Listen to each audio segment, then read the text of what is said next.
welcome everybody to the 100th birthday anniversary of the Historical Society. I believe that's what we're celebrating today. Welcome. How many of you have never been here before? All right. Okay, good. Welcome. Please come back again. My name is Judy Jeffers. I am a member of the board of directors here, and it's my happy job to introduce our presenters, of which we have two today. The first one, Emily Radlinski, has been associated with the Historical Society for over 13 years, starting as an intern and volunteer and also working as a member of the office staff, having received a degree in anthropology, history, and museum studies from CMU. She has served the museum in a professional capacity for over 8 years as both the assistant curator and currently as the collections manager. Her experiences within the museum setting include research, writing and construction of exhibits, planning and development of educational programming, management of the collection, its database, and the collections reorganization project, development of the BCHS work-based learning program, formerly known as co-op, and development and delivery of both written articles and presentations with artifacts and preservation-related content as Bay County Historical Public Outreach. Additionally, she has volunteered for over a decade with the Boy Scouts of America in various capacities, as well as volunteering through the Bay Area Chamber of Commerce, and has been a member of the Energized Bay Area Young Professionals Network. Emily is a 2018 graduate of Leadership of Bay County and is currently engaged in the Great Lakes Bay Institute of Leaders class. She has 2 children, two cats, and 1 husband. That's quite a balance. Before I forget, if you have cell phones, please remember to turn them off so we don't, there we go. That's always a thing that we need to do. And also, before I forget, this is the second Saturday of the year. The next one will be in September. So we would take a summer break. Okay, next presenter would be Corrine Bloomfield, has been with the Bay County Historical Society for 24 years. She has a bachelor's degree from CMU in history, biology with a museum studies concentration, and is currently working toward an MA, a Master of Association in Education in Curriculum and Instruction. Corrine has 27 years experience in the museum field. Currently, she is the senior curator at the Historical Museum and manages the exhibits, education, and collections archive departments of the museum. Her role with this entails all aspects of museum work, including exhibit planning and installation, working with the schools, creating and presenting historical programs for all age groups, is the District 5 coordinator for Michigan History Day, works to organize and maintain collections to follow museum standards, best practices to allow for preservation of the artifacts in the museum's care. She is currently a member of the Bay City Noon Optimist Club and has served as secretary and vice president, and is currently the immediate past president of the club as well as program chair. Corrine is a graduate of the Leadership Bay County class, as well as a recent graduate of the Great Lakes Bay Institute of Leaders class. She volunteers for junior achievement and was involved in Boy Scouts as a den leader for many years, and was involved in the United Way allocations panel and Master Gardeners. Corrine lives in Bay County with her husband and 2 children. No animals? Lots of cats. Okay, lots of cats. We'll give credit to the cats also. I have kittens if anybody wants some. No. With that, I believe Emily is going to begin the program, and I hope you enjoy it, and I hope that you'll come back in September and join us for what, I'm not even sure what all we have next year, but I think we have just about a full complement of programs. Okay, so before we get started on the program part, we want to make sure that everybody here has gotten a ribbon and also a card. We'll talk about these through the program, but if anybody needs one, raise your hand. We've got 2 over there. Yeah. All right, and the third one there. 3. Okay. All right, so Corrine will hand those out. And like I said, you will be enlightened as to why you have those in just a little bit. All right. So, The Bay County Historical Society has been around for quite a while, obviously, right? We're celebrating our 100th anniversary this year. But we had a very humble beginning to start with. The society that we know today actually started out as a totally different society. Back in 1874, on New Year's Day, some prominent members of the Bay County's kind of community came together and met and decided to start an effort to preserve the area's history. And at this meeting, they formed something called the Bay County Pioneer Society. There were some names that might be recognizable to some, such as Israel Catlin, Curtis Munger, of Munger, the town, and Albert Miller, who was also one of our early settlers here. This society lasted only about 15 years. However, it also functioned to help preserve some of the memoirs of some of our earliest pioneers, and so a lot of good came out of this short-lived society. Where was that?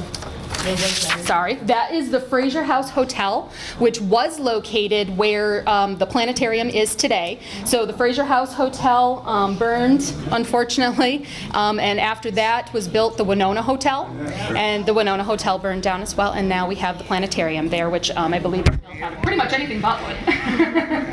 So, all right. So the society that we are currently a part of today dates back to 1919. There was a meeting held by the Bay City Women's Club to start the effort again of trying to preserve the area's history. So they held a meeting to start generating interest in this. The picture that you see there are members of the Bay City Women's Club at an event little more than a decade before they actually came up with this concept. They did a lot of things together. Many women's clubs of this time period, they would get together and maybe explore a topic of interest, or some women's clubs might read books and then discuss them at meetings. But one of the things that our women's club did was they planted ginkgo trees at the local schools. And so this was taken at an event where they were planting a ginkgo tree at Fremont School.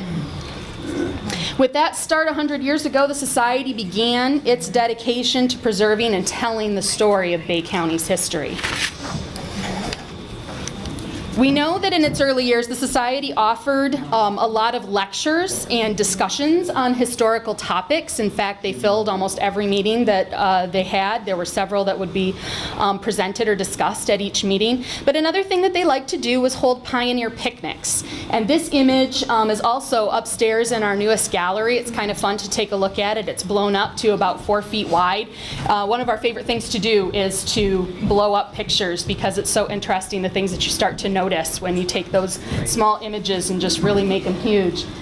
So Pioneer Picnics were annual events that they held in conjunction with the fair. Sometimes it was the Bay County Fair, and sometimes it was called the Northeastern Michigan Fair. But for the most part, they were held at the Bay County Fairgrounds, and occasionally at like maybe Carroll Park. But this was an opportunity for the society itself to get together, and also some of what they kept referring to as the pioneers. So these were kind of the elders of the community who had a lot of that knowledge. They would get together and have some kind of picnic. This one is described as having been held in the grove, so you can kind of imagine the tables set out underneath the trees. At this particular event that you see here, which was in 1928, there were 500 people present, according to the write-up in our records for that particular picnic. This was a basket picnic, so I'm thinking that everybody kind of brought their own food to this one, although there were at times where they would have maybe one of the local churches would come and help serve a meal. But the other thing that we started noticing, that we were hearing about and reading about quite frequently with these pioneer picnics, is that ribbons were handed out. So according to our records, for this particular Pioneer Picnic, the badges were provided for the old-timers. Golden badges for 70-year residents in Bay County, red badges for 35 years in Bay County, blue badges for 50 years. These were given out by Mrs. J.H. Potts, 73 years old, and worn with pride by the claimants all during the program, and some even brought badges treasured from other years. So we felt that this might be kind of a fun way to celebrate our 100th 100th anniversary, which is why you've all got a badge. We decided not to color code them, so nobody has to give away how long they've been in Bay County. So everybody's got a maroon colored badge with those dates on there celebrating our centennial event. Again, they like to take pictures of their pioneer picnics with everybody, with showing, proudly displaying their ribbons, and so we'd like to take the opportunity here today to do the same thing for our 100th anniversary. All right, and you can read more about this picnic in some scans that are up in the gallery upstairs, which we have out on display. All right, so the first meeting of the Bay County Historical Society, the first official meeting, was held in the council chambers at City Hall on May 6th, 1919. They did not have a home yet, so the meetings kind of bounced around for the first several years. Some of them I saw listed as being held in a member's home, some of them were held at City Hall, and a few of them were even held here at the Armory, which 70 years later would become our home. So we thought that that was really kind of fun. And this right here is the very first record book of proceedings and meetings for the City Hall, or not for the City Hall, for the Historical Society. So we have some scans, and again, these are also upstairs in the exhibit, showing the first organizational meeting. So they actually had a meeting beforehand, which confused us a little bit. We were like, oh no, everything is said May. But that was kind of an organizational meeting where they had temporary officers just assigned to start the official meeting. And then at the first official meeting is when they elected their first directors and officers. So at this meeting, they elected some names that you might recognize here, such as Mr. John Stoddard as president, Mrs. Irene Pomeroy Shields as first vice president, and I'll tell you, her name has been coming up everywhere for me lately. Thomas Handy, Archibald H. McMillan, George Butterfield, William L. Clements, Fremont Trombley, William F. Jennison, Mrs. H.B. Smith. These are all names of prominent people from our community. So again, just like that earlier society, it was those prominent members of our community. The same thing was happening here with this society as well. Also at that first meeting, they accepted their very first artifacts. From the record minutes directly, it reads, Mrs. Henry B. Smith read a letter received by her from Mrs. Sarah M. Collins of Cleveland, Ohio, presenting to the association portraits in oil of her father and mother, Judge Albert Miller, hopefully that name sounds familiar, he was part of the Pioneer Society, and Mary Ann Miller, his wife, which gift was unanimously accepted by a rising vote. And these are the two images. So Mr. Judge Miller is actually on display in our main Trails Through Time gallery down here, so you can go see him later today if you wish.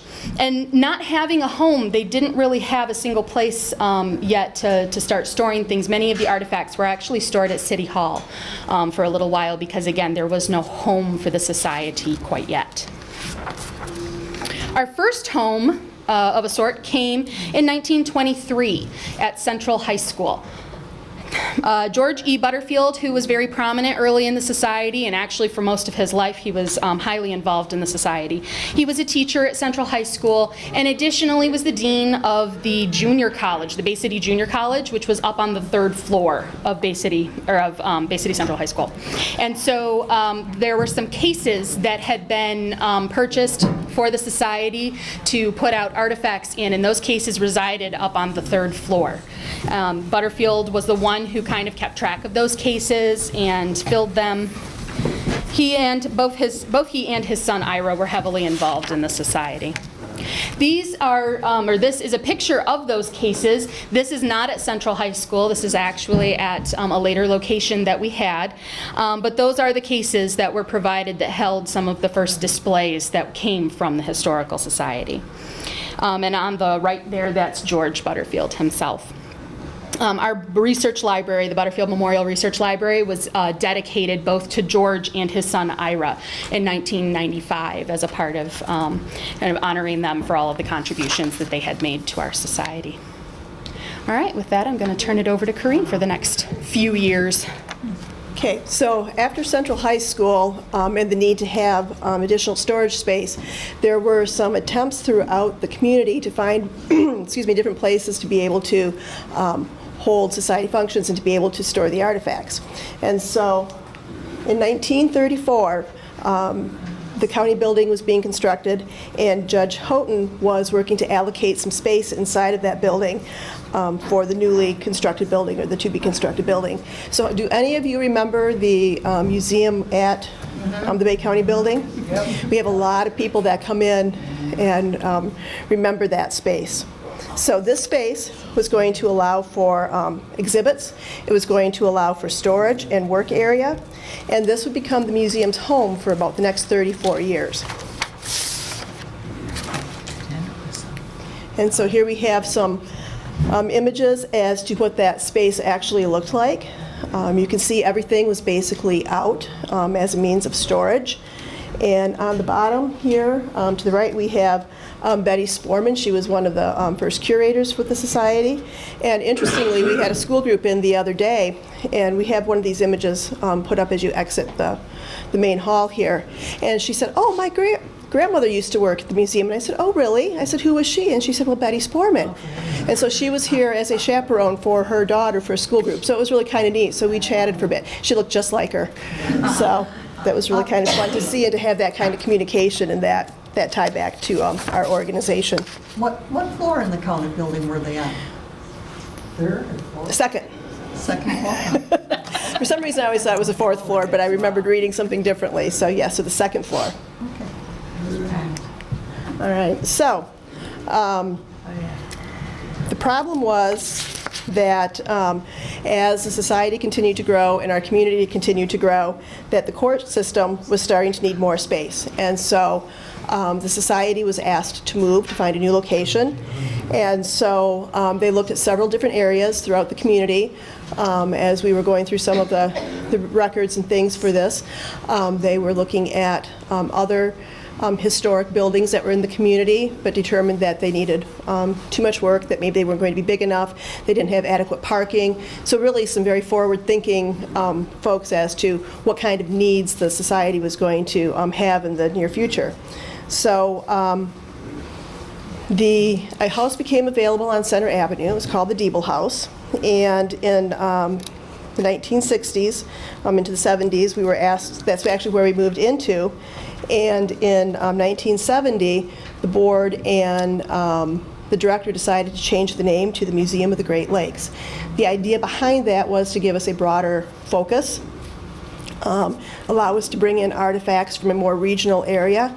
It also changed the focus a little bit to be more of a geological and natural history sort of feel to it, as well as just having our historical aspect to us.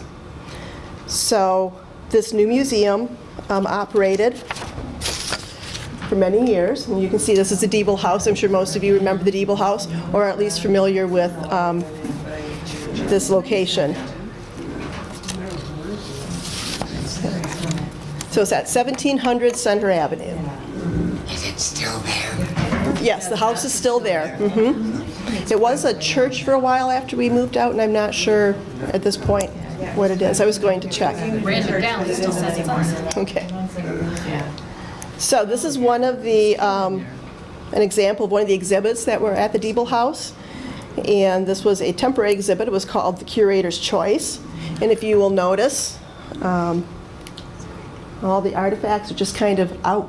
They're not protected by cases like in the previous location. So there was a little bit of freedom, I guess, for people to come up a little bit closer and see the items and things like that. So it's kind of fun, though, because we could find all of these items when we go through the collections. As we were looking at these pictures, we're like, oh, this is, you know, and we were just really remembering all of the different items, especially the nice beaded dress here and things like that. So it was kind of fun to see them in exhibit this way. So the society continued to grow. We continued to collect items. And once again, storage became a problem. When they were at the 1700 Center Avenue location, the collections were not all under one roof. And as a museum, that's important to be able to have all those items available to you and be able to know their status and things like that.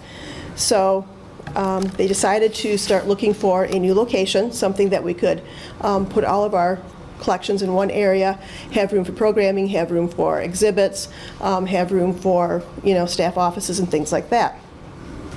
So, in 1980, as we were looking around, the National Guard Armory was one of those places that kind of came to our radar. And in 1986, it became available, and we were working with General Richard DeMera, we were working with state government, we were working with the military, and were able to get this building for $1. And so that is one of the reasons we're free, is that allows the public to be able to come in and still utilize the space, so we only ask for donations. School groups, we just charge a nominal fee for. So, upon acquiring the 29,000 square foot armory, there began a long 3-phase renovation project to make the armory into a museum. So phase 1 began in 1987. Phase 2 began in 1992. Both of these consisted of major construction of initial exhibits, secure artifact storage, office and workspace, and a gift shop. Exterior building repair, some landscaping, and parking were also concerns that were addressed at this time. So as we were doing this research, and actually this just occurred to me a couple of days ago, that the first society event that I remember attending was in 1994 for the 75th anniversary celebration. So at that time, I was just working part-time in collections, and the opportunity presented itself to work full-time as exhibits and education curator. And at that particular point in time, I had no idea the opportunities and adventures that were ahead of us with the projects that the Society, under the direction of the board, was about to embark on. So, phase 3 of the renovation project was to continue to make the armory into more of a museum setting. That meant that an elevator needed to be installed, new building to allow for ADA accessibility, changes to the archive area, as well as the Maritime Gallery, an additional exhibit space on the second floor were included as part of this phase 3 renovation. And there's images in our gallery on the second floor, so you can see some of those. And when the second floor projects were completed, the idea was to start back onto the first floor with the creation of the Bay County Trails Through Time Gallery. So these projects have only been accomplished with the teamwork of the staff, volunteers, and the direction of the board. So following is a synopsis of the next 3, of the phase 3, that allowed us to be able to be where we are today. So in 1994, the community voted on a 20-year, 1/10 of a mil renewal of our millage, and that allowed us to have some economic stability to be able to go forward with these renovation projects that we wanted to accomplish. So, phase 3, we ended up, as I mentioned, doing doubling the exhibit space, including the elevator. We also, I'm sorry, I don't do all of that. All right, so it also allowed for a exhibit space on the top floor, which we call the second floor, called the Brigadier General Richard D. DeMera Gallery, since he was so instrumental in helping us receive the building, so we named a space after him. We also had a 2,000 square foot Maritime Gallery installed. So as you probably have noticed about this building, we have the bow truss roof. So the front of the building has that rectangular shape to it, and then we had that bow truss roof line, and that was because this whole area was drill floor. So when this was the armory, we are actually sitting in the space that was the drill floor. So those doors you walked in to the main exhibit space, that is where the drill floor began. The Maritime Gallery is directly above that space. So when they constructed that, we had to literally create a floor in the air. Okay, so that was an interesting process to have accomplished. So that allowed for us to have that 2,000 square foot Maritime Gallery. And then in 2006, we received a donation, and we have the Benjamin Bautel Gallery upstairs as well.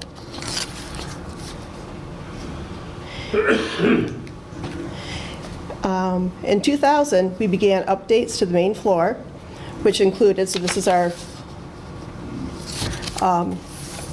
so after we finished the upstairs and we moved downstairs, we decided to start working on some of our main floor exhibits. One of the first things we did, we received a grant from the Monitor Sugar Company, which allowed us to get lots of really nice things. So the floor underneath us was part of that grant. All of our new exhibit cases, our exhibit walls, things like that, all allowed us to be able to increase our exhibit space and help us with some of our changing exhibits.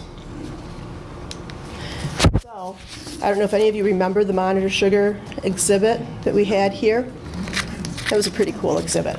So, so these renovations continued with that, and with this exhibit, you can see the hallway, and then we actually had a sugar beet field growing here, which is pretty cool. So that's what this is. We had 2 sugar beet fields, and they were actually self-watering, and grow lights, and the water was on a timer. It was really kind of neat.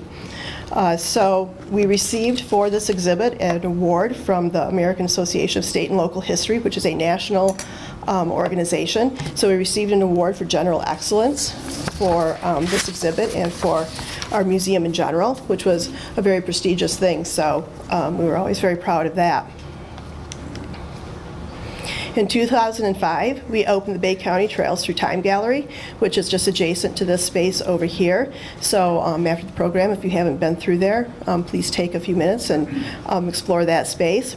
So this gallery contains Bay County history, everything minus maritime, since maritime is featured upstairs.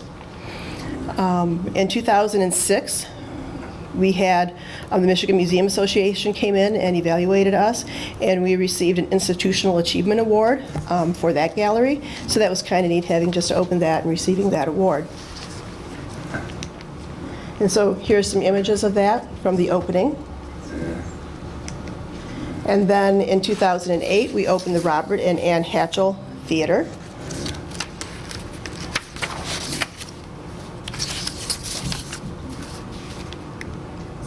And so that brings us up to where we are today. We have some other projects we're looking forward to at the museum, such as expanding our library services and our library space.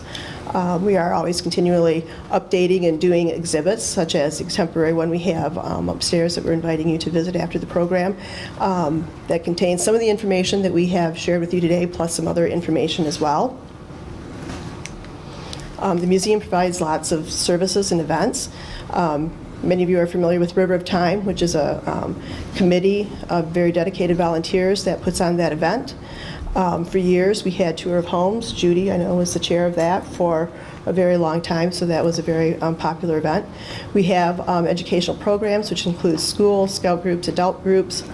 We are the coordinating agency for Michigan History Day, which is a regional branch of a national program, and I was just sharing with Dee Dee earlier that we actually, from our group of students here in the Bay County area, we have 2 projects that actually qualified to compete at the national level in College Park, Maryland, so that's pretty cool. So those students will be heading to just outside of DC to compete with their history project. As you know, because you're all here, we have Second Saturday programs, we have selected history tours, we have been historical consultants, we have done historical publications, we have Trombley Center House, and as Emily mentioned, we have the Butterfield Memorial Research Library and Archives. But our number one purpose here at the museum is to preserve the artifacts that are entrusted to our care.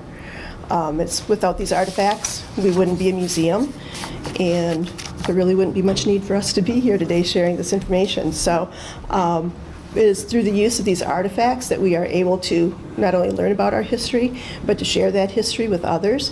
And as we've gone through this process of doing this research for the program and for the celebration of the society, we have found several stories that we thought were really interesting that we would like to share with you.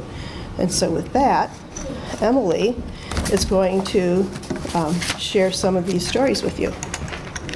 So over the last 100 years, we have been collecting artifacts. And we generally say that we have nearly 250,000 objects in our collection, which is a lot. But more than that, we have nearly 250,000 stories in our collection. Many times the emphasis and the focus is placed just on the object and what that object's value might be. But when you really think about it, the value of that object exponentially increases with the stories that come behind it.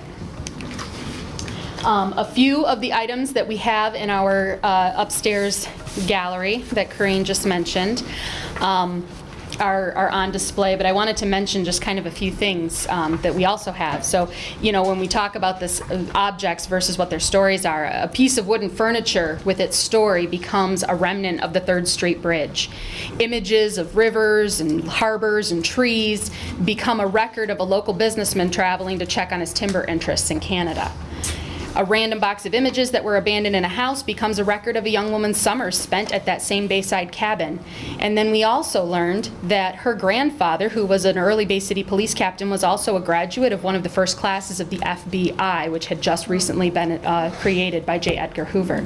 So the stories behind these objects are what really enrich their value for us culturally as a museum, and they make the artifacts more meaningful, not only to us, but to the patrons that we're sharing them with. I wanted to read to you a quote from Ira Butterfield, who is the son of George Butterfield. He literally grew up with the Bay County Historical Society. He was 4 when the Historical Society was created in 1919, and he was just as involved as his father was, if not more, through his lifetime. But he had written down his recollections of the museum in the Bay County building for us in a pamphlet that he had put out for the 75th anniversary. And I think that it really is a good representation of the older style of artifact exhibition that museums used to fall into. He says, "The period 1933 to 1966 was a time when the exhibits grew to become a fascinating array of cases jammed full of artifacts. In addition, boards mounted on the wall displayed various collections of tools and other goodies. The impression that I got was that everything was old. There were labels such as old hammer, old Indian tomahawk, old sleigh, old this, old that, old fill in the blank. There was practically no effort to interpret anything, probably because the adults knew what everything was used for and how it was used. The curator or the director was there to do that. And there really was no room for signs to interpret the artifacts and their uses or to tell what life was like when the artifacts were young." So if you go back to your memories of what that Bay County building room was like, that fits really well, and that's what a lot of museums first started out as. They would have most of their items out on display, as Corrine mentioned, as part of their storage. There might not have been other forms of storage, or there might not have been enough room for anything. The focus really was on quantity of stuff. They might have 6 of the same item out, an old iron, and you might have 6 different versions of it. This style of display also required the presence of someone else there in the gallery to answer questions about those artifacts or to provide some of that context for people who maybe didn't understand how those items worked. The newer theory, or the current theory that is held by more professional museums, prescribes fewer items with deeper interpretation. The idea is that you're able to walk through a museum gallery and you can go at your own pace, you can go with your own interests, and you can hopefully walk away with a deeper understanding of what those objects meant to the people who used them and how that experience that they had might be the same or different from the experience that you've had in your life. By telling the stories behind the objects, they become more than just objects. They're pieces from another life, lived in another time. The stories provide more opportunity for visitors to make connections between the artifacts that they're seeing and their own experience. And it facilitates learning and understanding the experiences of the people who come before us. So it leads to more aha moments. That's a scientific term we like to use here in the museum world, that we want people to walk away with aha moments, where you make that connection between that thing that you're looking at in your own life and your understanding of its use. And that's our whole goal as a museum, is to have more aha moments. So we have tons of cool stories in our Trails Through Time gallery, right next to us here. And we have picked out a few stories that we wanted to share with you in the temporary space that is upstairs. And I'm going to mention just a couple of them here in the presentation, so that maybe kindle your interest to head up to that exhibit. So the picture that you see on the left was an item that actually was recently brought in and recently featured in our bi-weekly e-newsletter, where we talk about recent additions to our collection. And when this stuff was brought in, it was brought in that paper bag that you can just kind of see there on the left. And he brings this sack into me and he says, "Here's some news clippings and some fabric." And I was like, "Oh, thanks." And I'm trying to figure out, newspaper and fabric scraps, just by that, kind of description, really aren't going to be a great fit in the collection. We need to know a little bit more about that. We need to make sure they have a connection to our history. And so as I was kind of inquiring with him as to what those news clippings might be about, he said, "Oh, there's a note in there. It explains everything."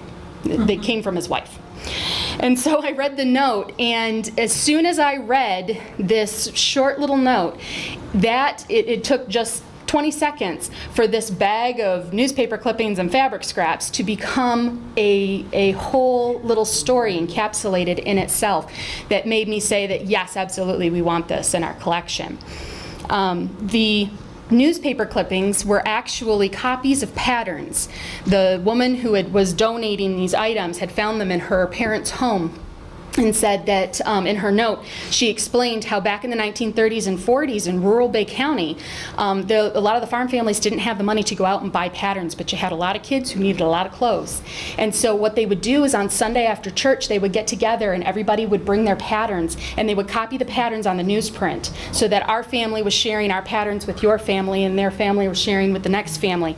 And so in this way, all of these rural community members were sharing amongst themselves, trying to help everyone, have what they needed.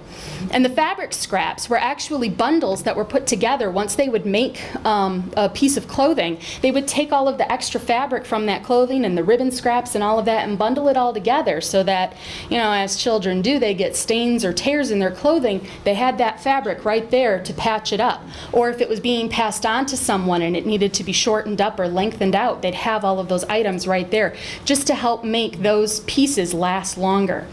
And so just that little bit of story that she shared with us helped us make a whole lot more meaning out of materials that otherwise wouldn't have been a good fit for our collection. But this is the perfect vignette to help share that sliver of rural life in Bay County. So that was one of our more modern ones that we put in, or modern as in more recent additions that we put in. The picture there on the left, does anybody know who that is? Without reading it, I put it up there. I should have taken that off. So, President Grant, right? Now, we have a lot of pictures of presidents and kings and people in our collection. Many times, a photograph might be taken of someone famous, and then that photograph is commercially produced, and it's put out and available for people to purchase to put into their own photo collection. And so when we get in a photograph of, Abraham Lincoln, it's Abraham Lincoln, but, that doesn't necessarily have a direct connection to us, and it's just a piece of, commercial ephemera that was out there and available for most people. And, when we first saw this image, that was kind of a little bit of what we were thinking, okay, so we have other pictures of Grant and his family in our collection. We have pictures of other famous people that local residents had acquired in their own collections and then made their way to us. But as we were looking at this image, we thought, it's a little different. He's wearing a kimono. As we continue to do some research on this piece and on Grant himself, we came to realize that this is actually a really awesome piece. This is a painting of Grant done on silk. And when we did some research on Grant, it turns out that after having served as general in the Civil War, and then served as the Secretary of War, and then served 8 years as President of the United States, he was looking for a little bit of a vacation. And so he and his wife went on a 2.5-year trip around the world, in which he was kind of serving as an unofficial diplomat. And during this time period, they visited a whole bunch of places. They went to England, Scotland, Ireland, Germany, Switzerland, Italy, France, Malta, Egypt, the Holy Land, Constantinople, Greece, the Netherlands, Scandinavia, Russia, Poland, Austria, Spain, Portugal, Gibraltar, India, China, and Japan. And not in that order necessarily, and some of those places multiple times. I'm a traveler, and I think I would have wanted to go home after probably 3 or 4. But he was really big on this trip. They were really enjoying themselves. Japan, though, was the last place that they went to, and according to his biographer, who also traveled with him, this was one of his favorite places to go. When he went there, as I mentioned, he was kind of an unofficial diplomat of the U.S., so he was not there as the President of the United States, but he was kind of a voice of the U.S. there to be heard.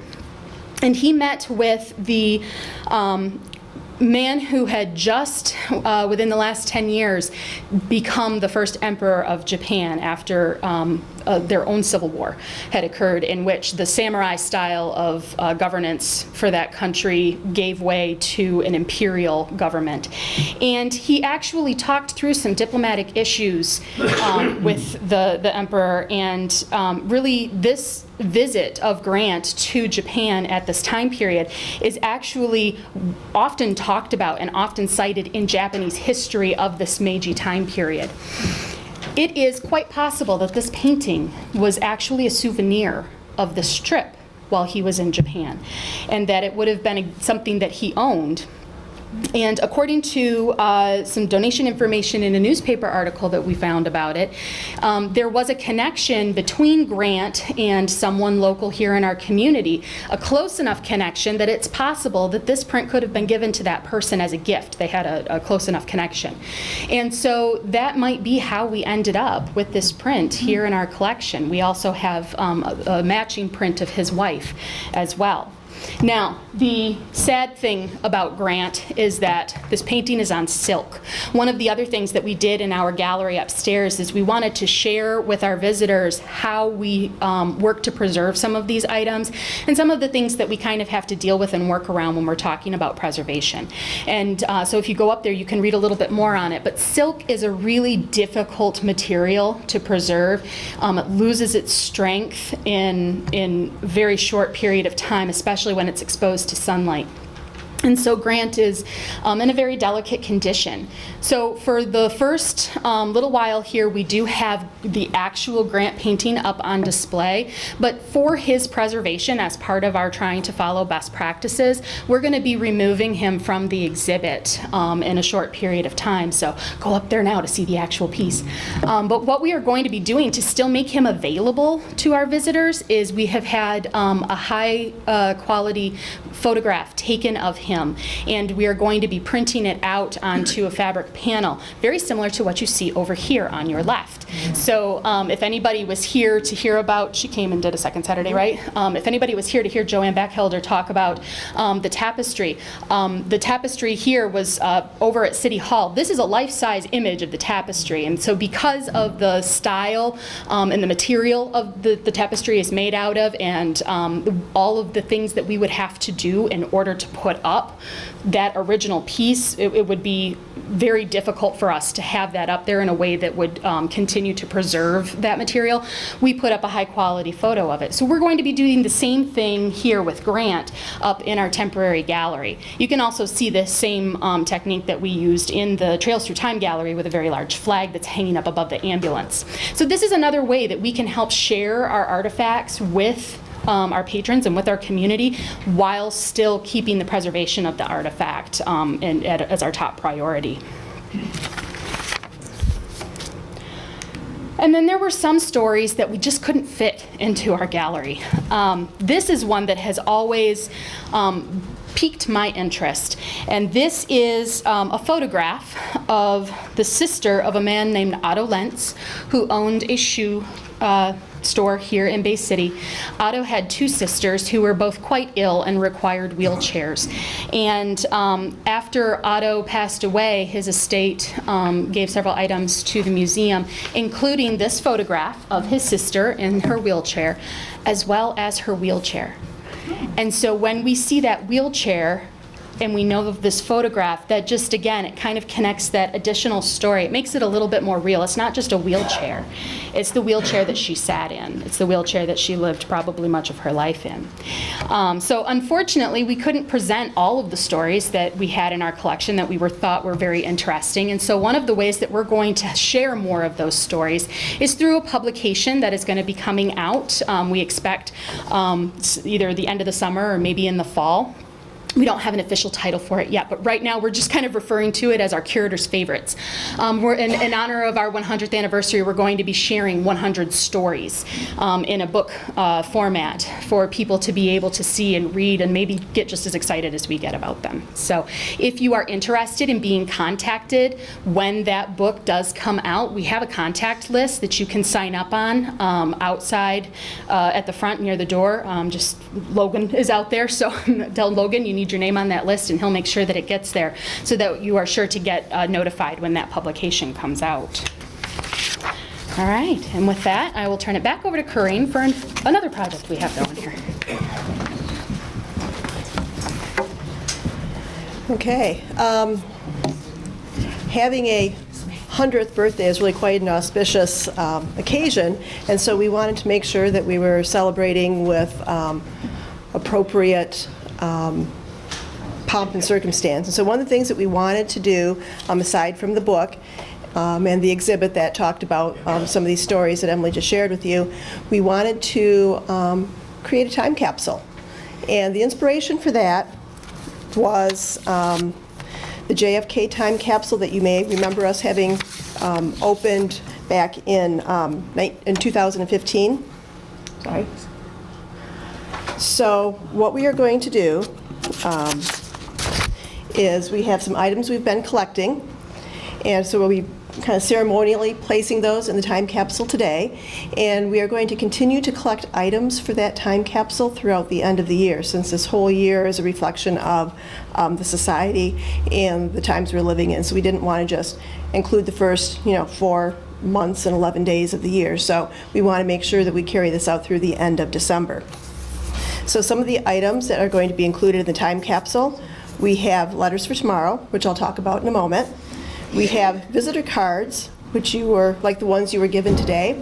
So the cards you have the burgundy color on them, and so those indicate that you were here today, present at this program. That way we have a record of who is here visiting us. The other visitor cards that we have been out in the main hallway by the exhibits, by the theater. And we've had a lot of fun with those. We didn't know how well those would really work out, but people have really taken to them. So, and basically they're very similar to the ones you have.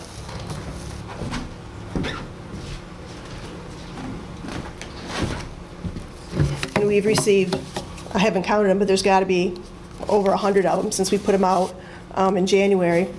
And so people have just been filling them out and dropping them into the box. And so we have a box here that we've been putting them in. We're going to include them in the time capsule. So really all we're asking for in the visitor cards is your date, the date, the name, where you're from, and the reason for your visit. And so as we were looking through these yesterday, Emily and I found a couple that we thought were kind of fun. And so there was a visitor named Jesse that was here on April 6th, and he was from Sanford, and he said he was here because he asked her to be her girl.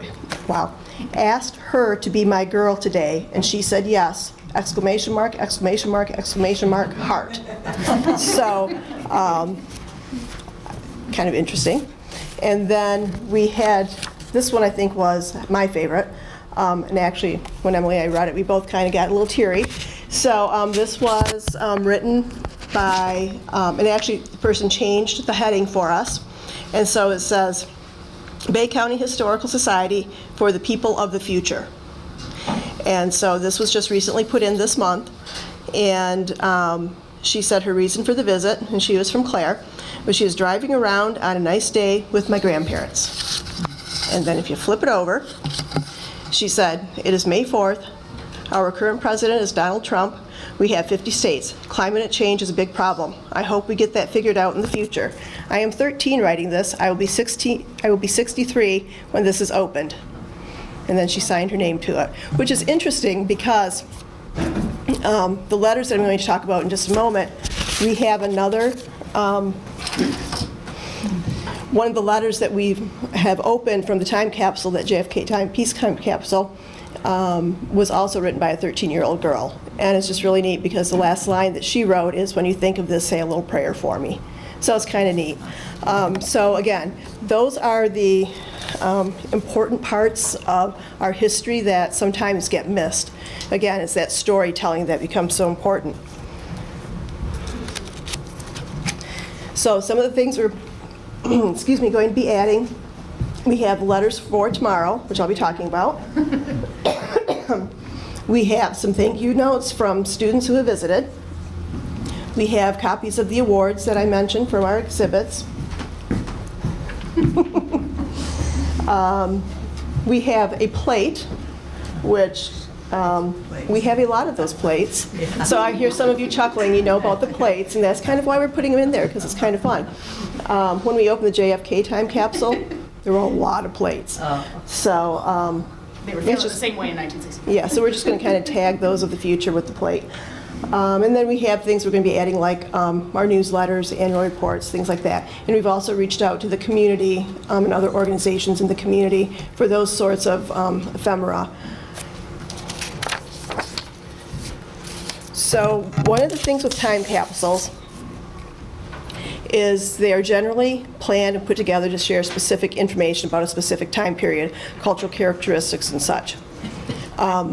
They are meant to deliver a message to the future, and many time capsules, such as the JFK time capsule, are filled with 3D objects, those artifacts that we talk about. Many of those artifacts that you find in a time capsule are already included in museum collections. And so those aren't quite as important to us as the stories that we've been talking about. And so with that, we wanted to kind of take a play off of those letters to tomorrow that we found in the JFK time capsule. There was a program on this actually it was a year ago today, well, a year ago this weekend. And so if you want to know a little bit more about the process of how we were able to save the letters from this time capsule, because as you may know, it sat in water for a very long time, and some of these letters were very difficult to maintain, and we're still actually working on bringing them to the point where we can read them and get the information from them. But we've been working with the museum at CMU to help us do some of that. And so some of that is in the gallery, or in the hallway, where we talk about the main story of the time capsule. So with that, we do have letters for sale. We're asking for a donation for them, $5 for an individual, $10 for a business. And with that, that donation is going to go and help put in the endowment fund to help us preserve for the next 100 years, for the next century. So this is an example of one of the letters. So you can, the original letter from the time capsule. And so this one was typed out. They have included a picture with it. This is one that we took to CMU, and we put it in an ethanol bath to be able to help clean it and sanitize it and things like that. And it's been encapsulated so that we're able to help preserve it. So our time capsule, once we get it filled at the end of the year, it's not going to be buried. What we are going to do is we are going to put it as a conclusion to the Trails Through Time gallery. And so it will be on exhibit for a while. And hopefully in 50 years, they will remember to open it. I know when we've had the kids come through, all of our students, we've been inviting all of the parents and teachers to fill out the fact that, the students have been here and have visited and their purpose for it. And so it's been a lot of fun asking them, how old are you? Well, I'm 7, I'm 8, I'm 9 and a half. So in 50 years from now, I'm going to be 59 and a half. Mm-hmm. So you're going to have to remember to come back and visit, and we have your record of being here. So, all right. So, the mission of the Bay County Historical Society is to preserve the history of Bay County and to develop facilities and programs dedicated to the enhancement, enrichment, and enjoyment of our community. And the bottom is our hours. We are free, as I mentioned. And the Butterfield Library is open Monday through Thursday from 1 to 5. So does anybody have any questions? If not, we can go grab cake. And do we have an official, are we going to go and sing happy birthday? I think we should. Yeah. But before you go, obviously I have to talk. So, they talked about the plates, okay? There are 12 plates left in the gift shop if you want to purchase them. Great Christmas gift. Can't eat off them. They're not dishwasher safe, so we figured, okay? But they're great plates. We only have 12 left. And obviously you all have seen, or may have not seen, the print that's been done with the museum in its current state. It was done this winter across from McDonald's during the winter time, but it looks like a nice spring day. These prints are available at the gift shop as well. The books that Emily and Corrine talked about will be available this fall, hopefully. But we'll get those done, and we'll let everybody know when those are ready as well. The next second Saturday is going to be in September with Ron Bloomfield, and he already discussed what he's going to be talking about. You want to say it again? The Voyage of the Agawam. The Voyage of the Agawam, okay? So, the October second Saturday will be, why does Jackie Robinson have ties to Bay County? Bay City Connection. Bay City Connection, right there, huh? And the November will be the history of the Nate and Mary Idadone Santa House. So you have to be good that day.